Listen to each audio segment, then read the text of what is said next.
based on the age of my dad in that photo, that would have been probably when he was working for Barris, I think. And he took the entire third floor, gave it to my dad, and said, "This is where I want you to build these cars." As a matter of fact, that right there is from a 1968 Eldorado bumper. We had hoisted this car up. It's coming up through the floor, and it starts to sway. I'm 12 years old and didn't weigh 60 pounds. I'm standing on the side of this thing, so I reach out and I grab the rear end of it, thinking I'm going to stop it from swaying back and forth. And it actually pushes me over, and it pinched my hand up between one of these pipes and the bumper. And the rear bumper in a 68 Eldo comes to a point, and it literally just pinched my wrist in between the pipe and punctured it.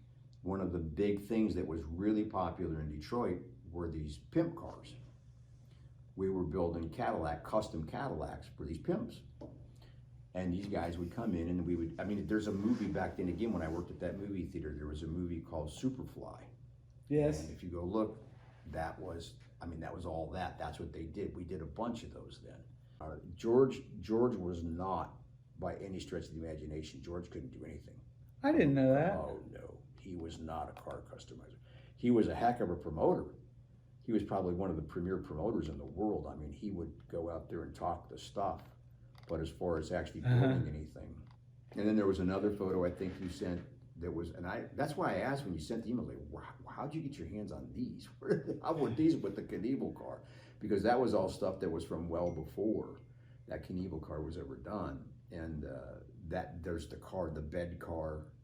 It would look like a big bed. Yes. Oh, you know, yeah. I mean, I remember the first time I came to Barris's shop when I first moved out to California to go to work with my dad.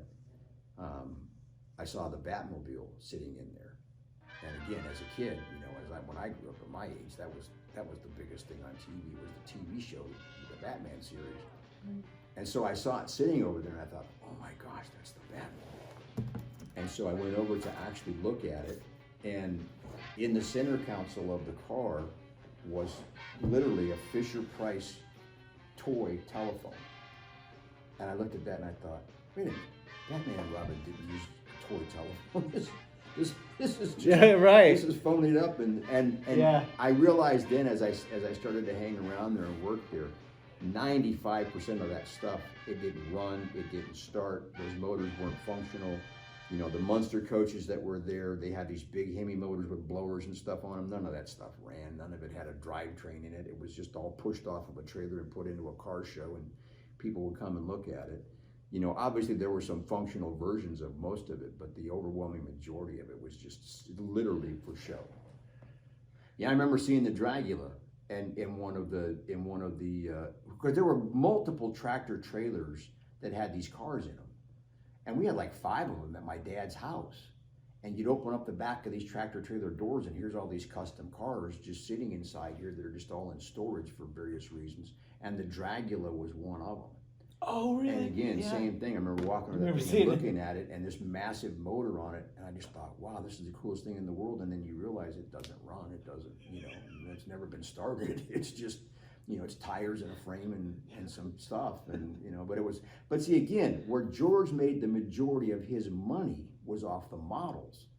AMT made models of almost everything he made for a TV show. Well, back in those days, kids my age, boys especially, built model cars. So they sold those by the hundreds of thousands, and George had thousands of those things stacked on the shelves back behind his office, because every car he had ever made, AMT made a scale model of it, a plastic model that you would buy as a kit and go home and build it. And so that's where he was making a ton of money, was off of all of the royalties from the sales of those models that would come as a result. So any custom car he built, whether it ran or not, made no difference. They'd take pictures of it, they'd build a scale model kit of it, and they would sell it, because that gave them an ongoing, you know, means of being able to constantly pump new stuff into the market for kids to go buy. So the great marketing idea. But yeah, I remember seeing all those custom cars and thinking to myself, this is Hollywood. This isn't, you know, this stuff isn't real. But I mean, it looked neat, you know, but yeah, anyway. So cool. Okay, buddy. Well, thanks for coming to the museum. Hey, thanks for coming over. It's great to meet you. You got it. Come on, Robin.